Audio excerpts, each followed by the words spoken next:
তো দেখো আবার একটা নতুন ভিডিও নিয়ে চলে এসেছি তোমাদের সামনে। তো তোমরা সকলে কেমন আছো? আশা করি খুব ভালো আছো, আর আমিও খুব ভালো আছি।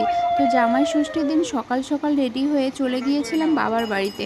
আর এখানে দেখো গ্রামের সকলে মিলে একসাথে জামাই ষষ্ঠীর পুজো করছে। পুরোহিত পুজো অলরেডি শুরু করে দিয়েছে। এইটা আমাদের পাড়ার বারোয়ারি দুর্গা মন্দির। তো সেই দুর্গা মন্দিরের থানের সামনেই অরণ্য ষষ্ঠীর পুজো চলছে। আর এখানে আমাদের গ্রামের নিয়ম আছে, তোমাদের কেমন কি নিয়ম অবশ্যই কমেন্ট করে জানাবে। আমাদের গ্রামের নিয়ম অনুযায়ী নতুন জামাই যাদের প্রথম জামাই ষষ্ঠী, তাদেরকে এইভাবে অরণ্য ষষ্ঠীর পুজোর সামনে বসিয়ে পুরোহিত আশীর্বাদ করে। আর আমার হাজব্যান্ডের জন্য স্পেশাল কিছু করা, জামাই ষষ্ঠীতে আমার হাজব্যান্ডকে নিজের হাতে মাটির থালা পেন্টিং করে এবছরে খেতে দেওয়া। তো এটা আমার কাছে ভীষণ স্পেশাল ছিল, কারণ এর আগে কখনো আমি ট্রাই করিনি। তো থালার ডিজাইনগুলো কেমন হয়েছে আর কেমন লাগছিল অবশ্যই তোমরা কমেন্ট করে জানাবে। তো দেখো কথা বলতে বলতে সমস্ত খাবার রেডি হয়ে গেছে।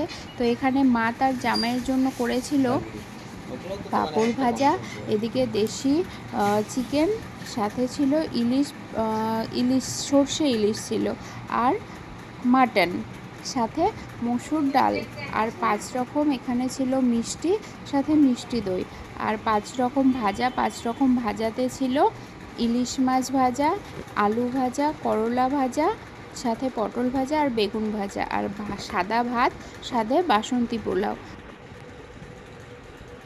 তোমাদের বাড়িতে জামাই ষষ্ঠী উপলক্ষে কে কী রান্না করেছিলে অবশ্যই কমেন্ট করে জানাবে। তো এই ছিল আজকে আমাদের আয়োজন।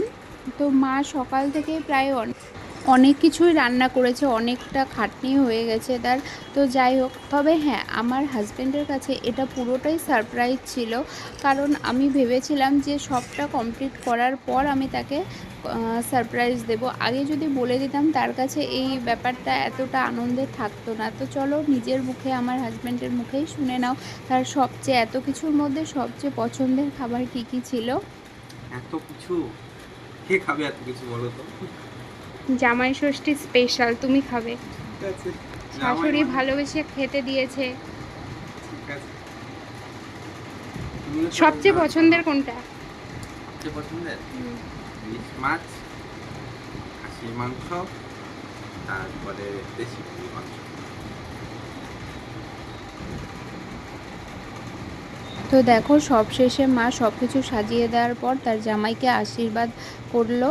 আর আমাদের যেহেতু রিচুয়াল আছে যে জামাইকে খেতে দেওয়ার সময় এভাবে পাখা দিয়ে হাওয়া দিতে হয়, তো সেইটাই করছিল। তো তোমাদের পুরো ব্লগটা কেমন লাগলো অবশ্যই কমেন্ট করে জানাবে। ধন্যবাদ।